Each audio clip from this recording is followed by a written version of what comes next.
Welcome to my channel. Class 10th की chemistry जो lecture है उसका हमारा नेक्स्ट लेक्चर है। सेकंड चैप्टर जो है एसिड बेस एंड सॉल्ट, वो हम स्टार्ट कर चुके थे। एसिड के बारे में और बेस के बारे में थोड़ा बहुत आइडिया दिया था। एसिड और बेस की कुछ रिएक्शन हमने देखी थी कि अगर एसिड है वो आपके अगर मेटल से रिएक्शन करता है तो क्या फॉर्म करेगा, आपके सॉल्ट फॉर्म करेगा और प्लस हाइड्रोजन गैस रिलीज करेगा। सिमिलरली इसके साथ हमने देखा था कि अगर एसिड मेटल कार्बोनेट या फिर मेटल बाइकार्बोनेट है या हाइड्रोजन कार्बोनेट के साथ रिएक्शन करता है तो वो क्या फॉर्म करेगा, आपके CO2 फॉर्म करेगा प्लस वाटर फॉर्म करेगा और इसके साथ साथ क्या फॉर्म करेगा, एक सॉल्ट फॉर्म करेगा कोई भी एक। ठीक है, इसके बाद हमने देखी थी एक न्यूट्रलाइजेशन रिएक्शन जिसके अंदर हम एसिड और बेस की रिएक्शन कराते हैं। एसिड और बेस की अगर रिएक्शन कराते हैं तो अगर आपने एसिड प्लस बेस की रिएक्शन कराई तो बेसिकली क्या फॉर्म होगा, आपके सॉल्ट प्लस वाटर। क्या फॉर्म होगा, सॉल्ट प्लस वाटर। वाटर को हम बोलते हैं H2O। ठीक है, तो ये हमने देखा था कि एसिड और बेस की आपके इक्वेशन अगर आप कराते हैं, दोनों को रिएक्शन कराते हैं तो ये सॉल्ट प्लस वाटर बनेगा। ये तीनों जनरल इक्वेशन है। इन जनरल इक्वेशन को याद करने के लिए आप क्या कर सकते हैं, कोई भी इस चैप्टर के स्टार्टिंग के फर्स्ट पेज पर लिख सकते हैं, क्योंकि ये जो जनरल इक्वेशन है ये सब काम है। ये अब मेटल के अंदर कोई भी मेटल चेंज हो सकता है और एसिड के अंदर कोई भी एसिड चेंज हो सकता है, तो वो कोई डिपेंड करेगा। लेकिन आपको ये जनरल इक्वेशन याद होगी ना तो आप एक आंसर तो उसका ऐसा बता देंगे कि भाई H2 गैस निकलेगी। ठीक है, तो इस एसिड में और मेटल को मिक्स करके आपको हाइड्रोजन तो बाहर इजीली निकाल देंगे आप। अब जो बचेंगे एलिमेंट्स इस एसिड में बचेंगे और इस मेटल में जो बचेंगे उनको आप इजीली मिक्स करके सॉल्ट बना सकते हैं कोई भी। ठीक है, तो इसलिए जनरल इक्वेशन याद करना ज़्यादा इजी है एसिड बेस इक्वेशन का। इसके सारे इक्वेशंस को आप इस बेसिस पे याद कर सकते हैं। तो जो जनरल इक्वेशंस है ये याद करते चलिए। Acid plus metal give salt plus water, acid plus metal carbonate या मेटल बाइकार्बोनेट या hydrogen carbonate give CO2 H2O and salt. और एसिड और अगर बेस की रिएक्शन कराते हैं तो क्या बनेगा, आपके सॉल्ट प्लस वाटर। ठीक है, तो ये जनरल इक्वेशंस आप डायरेक्ट याद रखिए, आपके लिए ईजी होगा। स्टार्टिंग के फर्स्ट पेज पर लिख लीजिए चैप्टर के। दो जनरल इक्वेशन आती जा रही है, 3 जनरल इक्वेशन अभी हम देख चुके हैं। और ये सब क्या है, प्रॉपर्टीज ऑफ एसिड। क्या है ये, प्रॉपर्टीज ऑफ एसिड।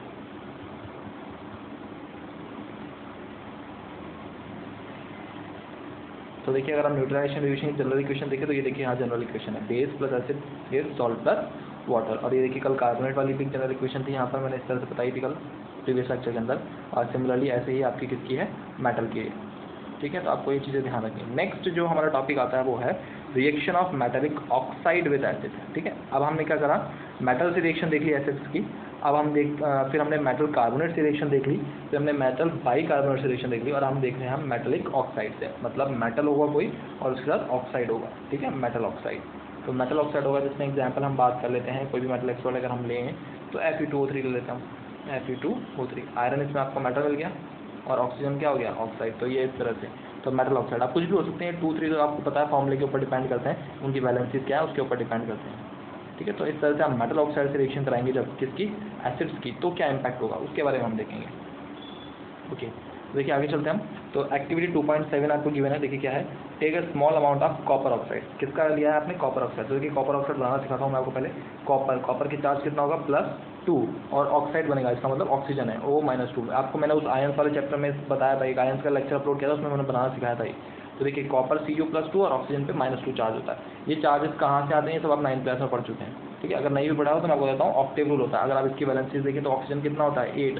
ऑक्सीजन का एटॉमिक नंबर कितना होता है, 8। और इसकी एटॉमिक मास कितना होता है, 16। इसको हम इस तरह से लिखते हैं, वैलेंसी को यहाँ लिखते हैं और एटॉमिक मास को यहाँ ऊपर लिखते हैं, इस तरह से लिखते हैं। और ये वैलेंसी हो गई आपकी इस तरह। ठीक है, 8 होता है। तो अगर हम 8 को फिल करें तो कैसे फिल करते हैं हम, 2 8 8, ये स्टैंडर्ड होता है। ठीक है, लेकिन अगर हम इस 8 को फिल करेंगे ऑक्सीजन की तो क्या होगा, 2 और ये 6, दोनों मिलके कितने हो गए, 8 हो गए। तो अगर इसको स्टेबल होना है तो इसको कितने इलेक्ट्रॉन चाहिए यहाँ पर, 8, क्योंकि स्टेबल का कितना होता है, 2 8 8। तो देखिए फर्स्ट तो स्टेबल हो गया 2 से 2। अब ये 8 से स्टेबल नहीं है, तो 8 की जगह क्या यहाँ क्या है, ऑक्सीजन में 6 है। तो इसको स्टेबल करने के लिए कितने चाहिए इसको रिक्वायरमेंट, 2 इलेक्ट्रॉन्स रिक्वायर्ड है। कितने इलेक्ट्रॉन रिक्वायर्ड है, 2। तो इसके ऊपर कितना चार्ज होगा, -2। अब ये माइनस प्लस भी आपने 9th क्लास में सब पढ़ा होगा कि माइनस क्यों आता है, प्लस क्यों आता है, ये भी हम आपको 9th क्लास में पढ़ चुके हैं आप लोग। अगर फिर भी कोई डाउट हो आपको कि कैसे आता है माइनस प्लस, तो आप एक बार मुझे मैसेज कर दीजिएगा ग्रुप पे, तो मैं आपको सिखा दूंगा कि माइनस ही क्यों आता है और प्लस ही क्यों आता है। ठीक है, तो ये ऑक्सीजन -2। अब जब इनका हम ऑक्सीजन मतलब मेटल ऑक्साइड बनाएंगे तो पहले चार्जेस देख लेते हैं, इधर +2 है इधर -2 है। तो देखिए दोनों बैलेंस है तो दोनों कट जाएंगे, तो 1 होगा। तो इसका 1 इसके नीचे ट्रांसफर होगा और इसका 1 इसके नीचे ट्रांसफर होगा। 1 को हम लिखते नहीं है तो क्या कंपाउंड बन गया, CuO। तो कॉपर ऑक्साइड का फॉर्मूला क्या हो गया, CuO। इस तरह से आप कोई भी फॉर्मूला बना सकते हैं। ठीक है, तो देखिए एक्टिविटी 2.7 में हमने क्या लिया है, copper oxide in a beaker and add dilute hydrochloric acid. आपने क्या करा, डाइल्यूट हाइड्रोक्लोरिक एसिड। डाइल्यूट मैंने आपको बताया था, डाइल्यूट क्यों करते हैं हम लोग, पानी मिलाते हैं ताकि क्या कर सके, उसकी कंसनट्रेशन को कम कर सके, ताकि उसका इम्पैक्ट जो हो हमारी स्किन के ऊपर वो ना हो सके, अगर वो बाय एक्सीडेंटली कहीं गिरता भी है तो।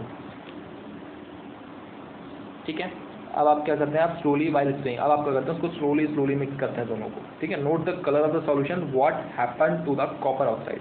अब आपको क्या करना है, सॉल्यूशन का कलर देखना है कि सॉल्यूशन के कलर पे क्या इंपैक्ट हुआ है। क्यों, देखिए आप केमिकली कौन सा सब्सटेंस किस में कन्वर्ट हो गया आप ये देख नहीं सकते। ये हमने फर्स्ट चैप्टर में पढ़ा था। फर्स्ट चैप्टर में हमने देखा था कि कोई भी केमिकल रिएक्शन किस तरह से इवॉल्व होती है, तो उसकी हमने 5 प्रॉपर्टीज देखी थी, अगर आपको याद हो तो। कलर चेंज होता है, गैस इवोल्यूशन होता है, या फिर प्रेसिपिटेट बनता है। ये 4 या 5 स्टार्टिंग में जब चैप्टर स्टार्ट कराया था मैंने समझाई थी आपको। ठीक है, तो किसी भी केमिकल इक्वेशन में कोई भी चेंज आया है तो वो आप उन 4 या 5 स्टेप्स की वजह से देख सकते हैं। ठीक है, तो देखिए अब जब हम इसमें देखेंगे तो रिएक्शन जो परफॉर्म हुई है, तो देखिए क्या होता है। हाँ, you will notice that the colour of the solution becomes blue green. आप देखेंगे कि जो कलर्स का सॉल्यूशन है वो कैसा होता है, ब्लू ग्रीन। जबकि कॉपर का कलर देखा होगा आपने, तो कॉपर का एक ब्राउनिश कलर होता है, अलग ही ब्लैक ब्राउनिश। ठीक है, लेकिन जैसे ही आपने इसको क्या करा, सॉल्यूशन को मिक्स किया, तो जो अब नया कलर आया वो कैसा आएगा, ब्लू ग्रीन। कैसा कलर आएगा वो, ब्लू ग्रीन। ठीक है, तो देखिए आप, and the copper oxide dissolve, और कॉपर ऑक्साइड जो आपने डाला होगा, ठीक है, अगर आपने ग्रैनुल्स डाले या वायर्स भी डाले हैं, किस भी फॉर्म में डाला है, तो वो क्या हो जाएगा, प्रॉपर्ली डिजॉल्व हो जाएगा उस मिक्सचर में, प्रॉपर्ली डिजॉल्व हो जाएगा। The blue green colour of the solution is due to the formation of copper 2 chloride. ठीक है, अच्छा ये कॉपर 2 ऐसा क्यों लिखा है, कॉपर 2 क्लोराइड, ये देखिए आप यहाँ पे लिख सकते हैं कॉपर और फिर ब्रैकेट में 2 लिखा हुआ है, ऐसे ब्रैकेट में 2 लिखा हुआ है। इस 2 का मतलब उसकी वैलेंसी है, उसकी वैलेंसी है। तो आप डायरेक्ट कॉपर क्लोराइड भी ले सकते हैं या कॉपर 2 क्लोराइड भी ले सकते हैं। अच्छा ये ऐसे 2 क्यों लिखा जाता है मैं आपको बताता हूँ। कुछ एलिमेंट्स ऐसे होते हैं जिनमें वैलेंसीज अलग अलग होती हैं, जैसे Fe2+2 और Fe+3। तो इन दोनों को आप डिफर करने के लिए क्या करते हैं, इनकी कंपाउंड से। जैसे कि अब मैं बोलता हूँ ये Cl से भी रिएक्शन करेगा, तो FeCl3 और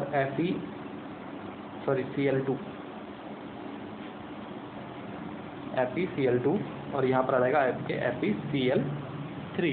ठीक है, तो इनको डिफर करने के लिए क्या कर देते हैं, यहाँ पर लिख देते हैं Fe+2Cl और यहाँ लिख देते हैं Fe ब्रैकेट में 3Cl। ठीक है, इस तरह से कंपाउंड्स को लिख देते हैं। जबकि आपको जनरल वैसे लिखना है, बस आपको समझने के लिए बता दिया मैंने कि अगर आपके वहाँ पर कहीं ऐसा लिखा हुआ मिल जाए तो वो 2 मतलब क्या है, उस एलिमेंट की क्या है, वैलेंसी है। जैसे कि यहाँ कॉपर के बाद लिखा है तो इसका मतलब कॉपर की वैलेंसी कितनी है, यहाँ पर 2 है।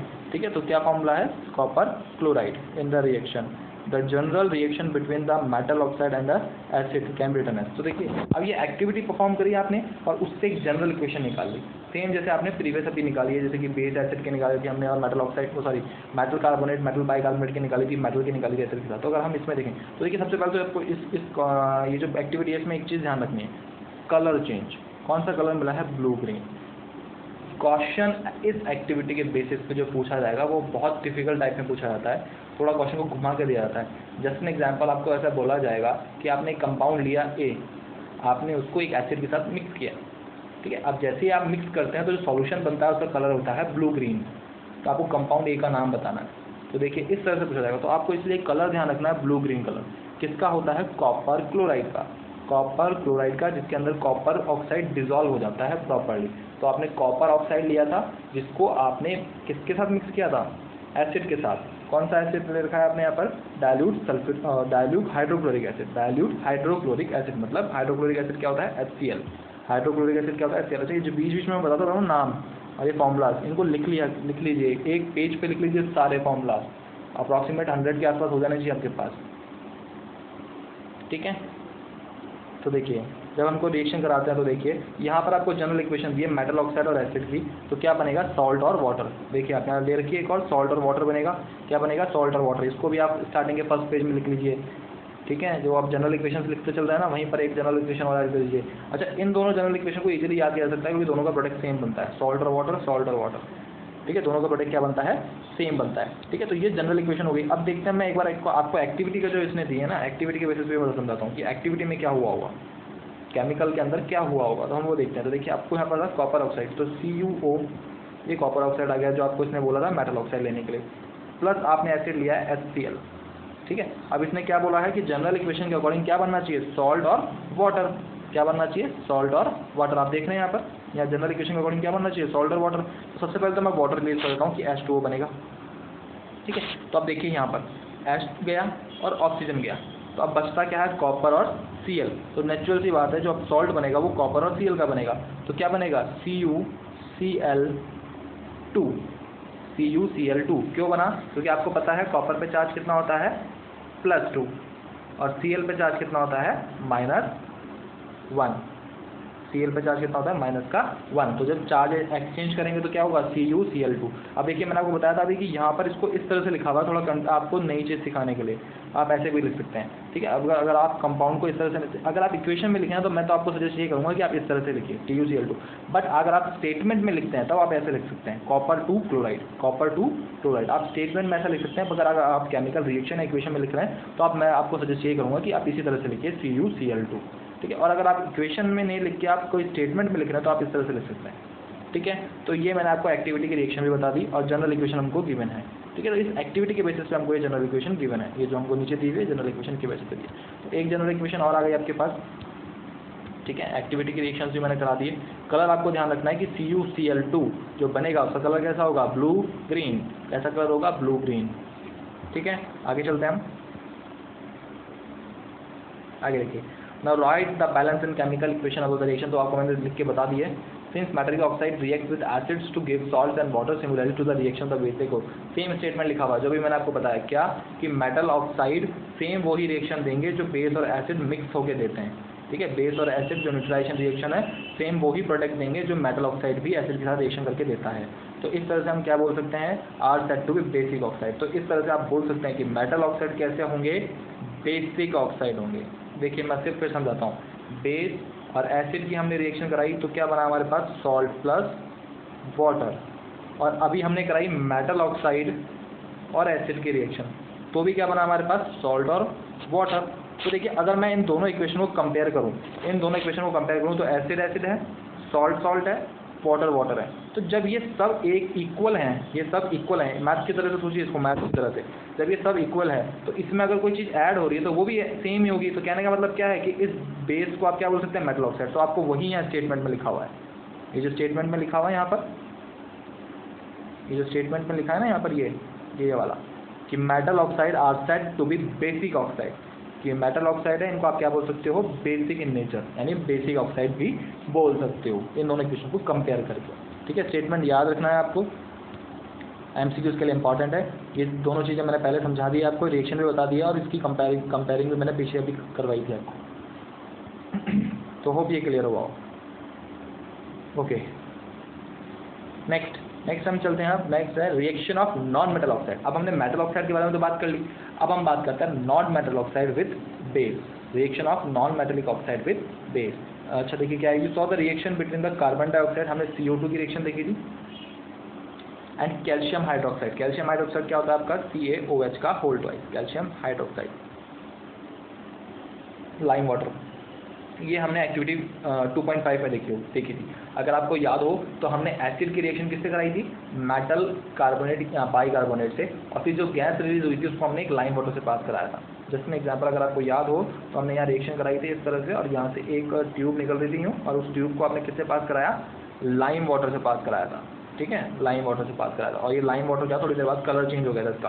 फिर हमने ऐसा बताया था मैंने आपको कि अगर आप एक्सेस अमाउंट ऑफ CO2 और भी पास करते जा रहे हैं तो फिर क्या होगा, वो कैल्शियम कार्बोनेट के वाइट क्रिस्टल्स बन जाते हैं, ठीक है। याद होगा आपको, प्रीवियसली हमने करा था ये सब, एक्टिविटी 2.5 में परफॉर्म किया था ये सब प्रीवियस लेक्चर के अंदर। अगर आपको याद नहीं हो तो एक बार प्रीवियस लेक्चर जाके देख सकते हैं आप, ठीक है। तो calcium hydroxide which is base, तो अगर आप वहाँ देखेंगे उस इक्वेशन के अंदर जो कैल्शियम हाइड्रोक्साइड हमने यूज़ किया था वो क्या है आपका, बेस है। रिएक्ट विद कार्बन डाइऑक्साइड, वहाँ पर आपने कार्बन डाइऑक्साइड से रिएक्शन कराई थी to produce a salt and water, और इससे क्या बना था, एक सॉल्ट और एक वाटर बना था। क्या बना था, सॉल्ट और वाटर। सॉल्ट क्या बना था, CaCO3, और वाटर H2O बना ही था आपका सेम।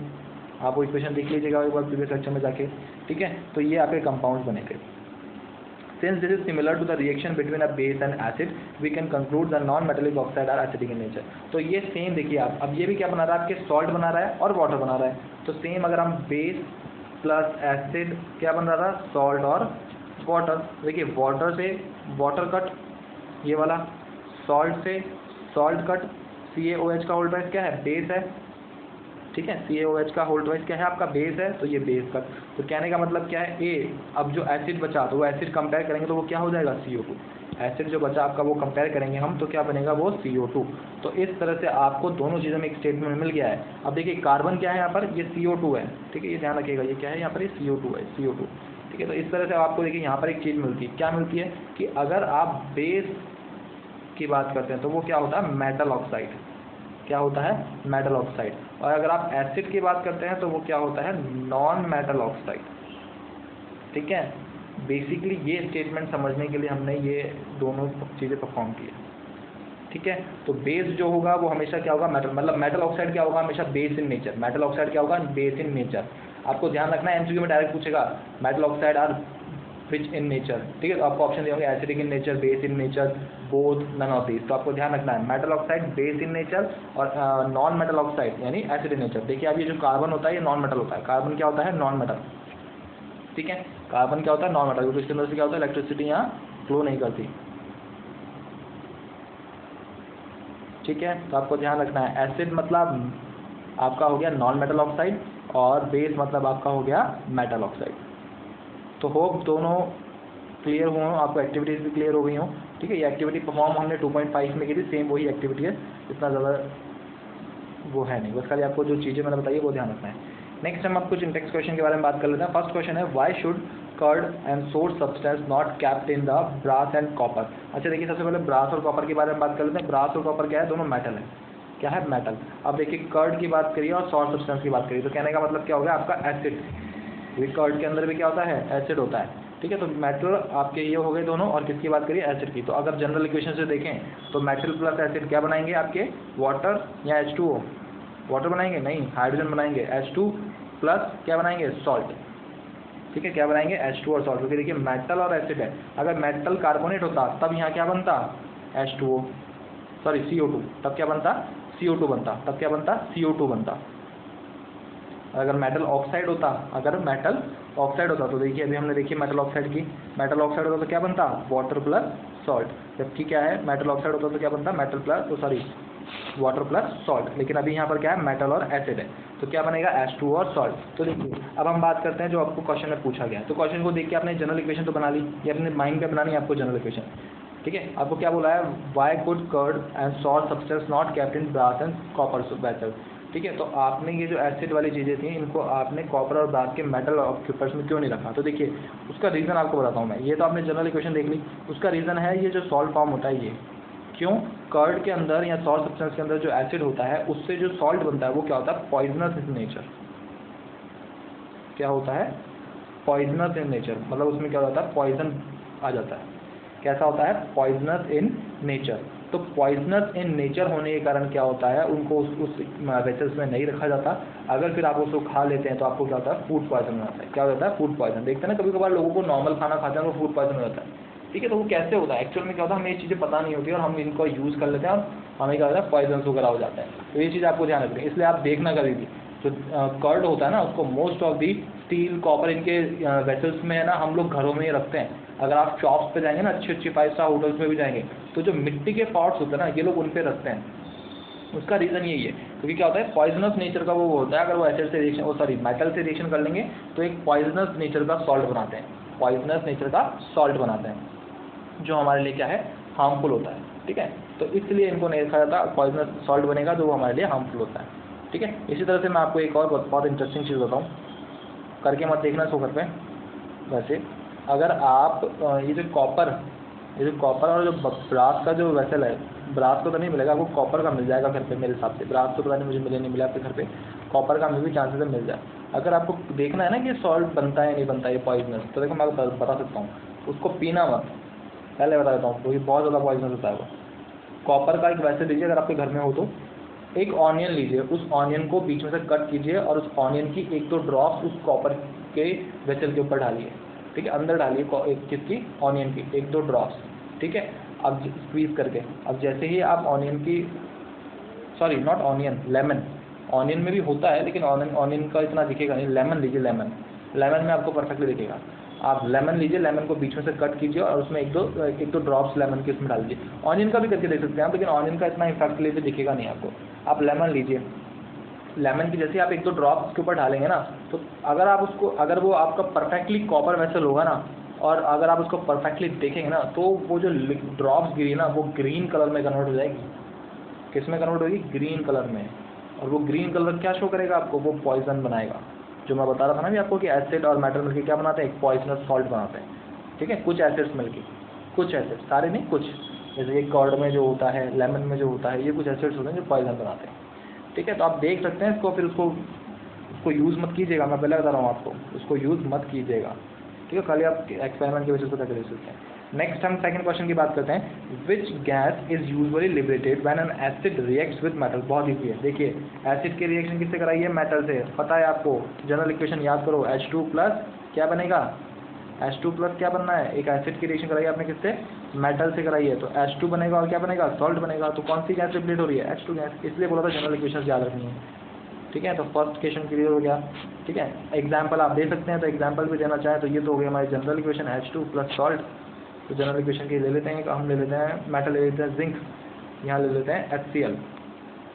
तो H2 गैस तो बनेगी प्लस जिंक, Zn बचा और Cl बचा। Zn पे चार्ज कितना होता है, +2, Cl पे कितना होता है, -1। तो जब ये आपस में कंपाउंड रिएक्शन करेंगे तो क्या होगा, इसका 2 नीचे चल जाएगा, तो कंपाउंड क्या बनेगा, Zn Cl और Cl के नीचे 2, क्या बनेगा, ZnCl2, ठीक है।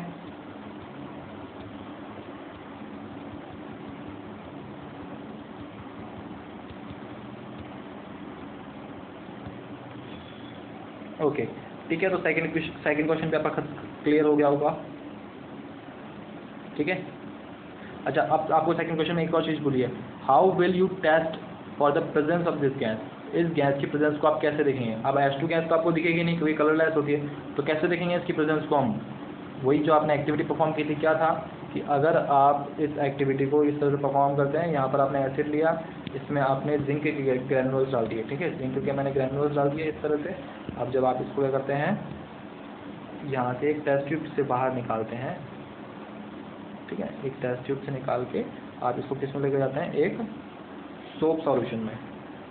किस में ले जा रहे हैं आप इसको, सोप सॉल्यूशन, ये एक सोप सॉल्यूशन है, ठीक है। तो सोप सॉल्यूशन में जैसे आप इसको लेके जाएंगे तो यहाँ से जो गैस निकलेगी, यहाँ से जो गैस निकलेगी आपकी किस में से निकलेगी, यहाँ से, ये जो इस इक्वेशन से फॉर्म होकर जो गैस निकल रही है। अभी जैसे एग्जांपल हमें वैसे तो पता है, जनरल इक्वेशन के बेसिस हम बोल सकते हैं, लेकिन अभी हम नहीं देख रहे हैं। तो यहाँ पर क्या होता है, कुछ बबल्स फॉर्म होते हैं, क्या फॉर्म होते हैं, कुछ बबल्स फॉर्म होते हैं। और जैसे ही इन बबल्स को आप एक किसके पास लेके जाएंगे, एक कैंडल के पास, एक कैंडल के पास लेके जाएंगे आप इस बबल्स को सबको, तो क्या होता है, वो एक पॉपअप साउंड, कौन सा साउंड, पॉपअप, ठीक है। पॉपअप साउंड के साथ क्या होते हैं, ब्लास्ट होते हैं। कौन से साउंड के साथ, पॉपअप साउंड के साथ क्या करते हैं, ब्लास्ट होते हैं, ठीक है। तो यहाँ जो गैस होती है वो हमें जनरल इक्वेशन से तो पता है क्या होती है, H2। आप ऐसे भी देख सकते हैं कि बबल्स फॉर्म हो रहे हैं, इसका मतलब ये है कि बहुत लाइट गैस है, बहुत लाइट गैस है जो बबल्स में सर्वाइव कर सके, जो बबल्स में सर्वाइव कर सके। तो वो दो ही गैस होती है मेनली, हाइड्रोजन और हीलियम। तो यहाँ हीलियम बनने के कोई चांसेस है नहीं, तो हाइड्रोजन बनती है, और हाइड्रोजन क्या होती है, इसके अंदर फिल होती है, क्योंकि बबल्स हैवी गैसेस को फिल ही नहीं कर पाएंगे, क्योंकि वो ब्लास्ट हो जाएंगे, ठीक है। हल्की गैस होती है, वो हाइड्रोजन होती है, तो इसलिए क्या करते हैं, इसके अंदर फिट हो जाएंगे। वैसे तो हीलियम भी होती है, लेकिन हीलियम बनने के यहाँ कोई चांस नहीं है, ठीक है। तो हाइड्रोजन बनेगी, और वो हाइड्रोजन क्या होगी, इस कैंडल के साथ पॉपअप साउंड के साथ ब्लास्ट होगी। तो इस तरह से हम इस हाइड्रोजन गैस को देख सकते हैं कि हाइड्रोजन गैस का पता लगा सकते हैं कि जो गैस होगी वो कौन सी होगी, हाइड्रोजन गैस, ठीक है। तो एक्टिविटी मैंने बोला था आपको, पॉपअप साउंड एक्टिविटी से भी ध्यान रखना है,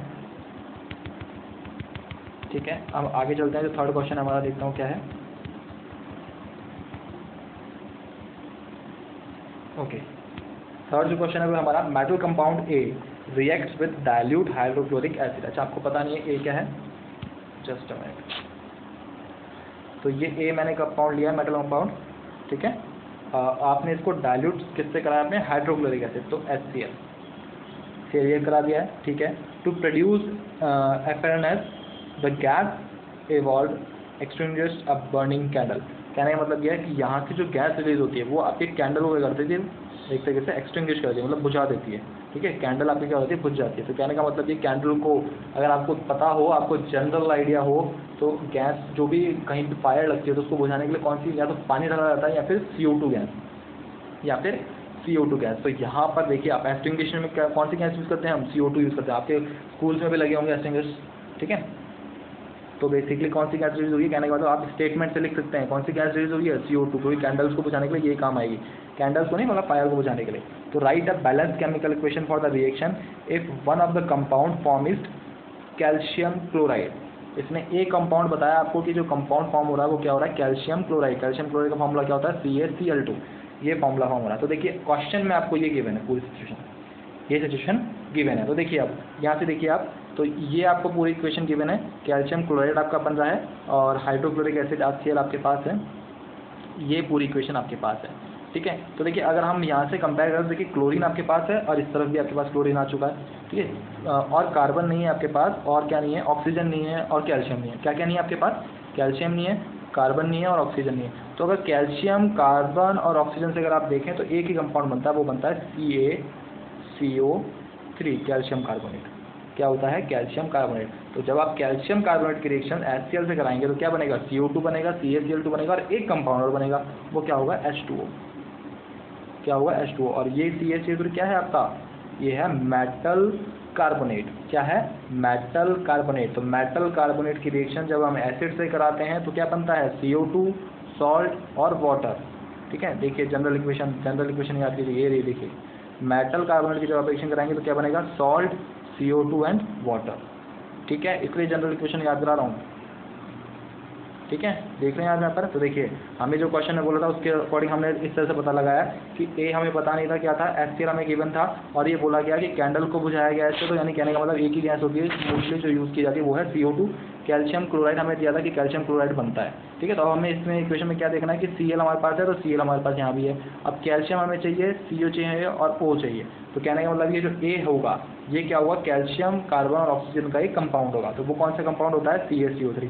यही एक कंपाउंड होता है जो बनता है CaCO3। अच्छा, अब बाकी कंपाउंड क्यों नहीं बनते, अगर किसी को डाउट हो तो वो मुझे मैसेज करके पूछ सकता है। बाकी आपके लेवल का नहीं है कि CaCO3 क्यों बनता है सर, C2O क्यों नहीं बनता या CO4 क्यों नहीं बनता, तो वो आपके काम का नहीं है। लेकिन फिर भी अगर किसी को हो कि नहीं मुझे तो जानना है तो आप मुझे ग्रुप में मैसेज कर दीजिएगा, मैं आपको बता दूंगा कि CaCO3 क्यों बनता है, ठीक है। तो देखिए CaCO3 बना आपका, तो CaCO3 जैसे ही आपका बनता है तो CaCO3 क्या है, मेटल ऑक्साइड है। आपने एसिड से रिएक्शन कराई तो क्या क्या बनेगा, CO2 बनेगा, CaCl2 सॉल्ट बन गया। अब एक चीज़ और आपको देखनी है क्या, कि वाटर भी बनेगा। तो वाटर क्वेश्चन में गिवन नहीं था, आपको ऐड करना है। तो ये आपकी कंप्लीट इक्वेशन हो जाएगी, ठीक है। तो मैं एक बार कंप्लीट इक्वेशन अगर आप लिखना चाहें तो लिख सकते हैं, मैं लिख देता हूँ यहाँ पर एक बार कंप्लीट इक्वेशन, ठीक है। जनरल तो मैंने लिखी थी, मैं कंप्लीट इक्वेशन और लिख देता हूँ एक बार, CaCO3 प्लस HCl क्या देंगे आपको, H2O प्लस CO2 और प्लस आपका हो गया CaCl2, ठीक है। तो ये आपके जनरल इक्वेशन हो गई। तो होप 3 यूनिट इक्वेशन समझ में आ गए हों। फिर भी अगर आपको कोई डाउट हो तो आप कमेंट बॉक्स में कमेंट कर सकते हैं या ग्रुप में मैसेज कर सकते हैं, ओके। तो ये जो what do all acids and bases in common, तो ये हम नेक्स्ट लेक्चर में देखेंगे। तो होप यहाँ तक क्लियर हो। फिर भी अगर आपको कोई डाउट हो तो आप कमेंट बॉक्स में कमेंट कर सकते हैं, ओके, थैंक यू।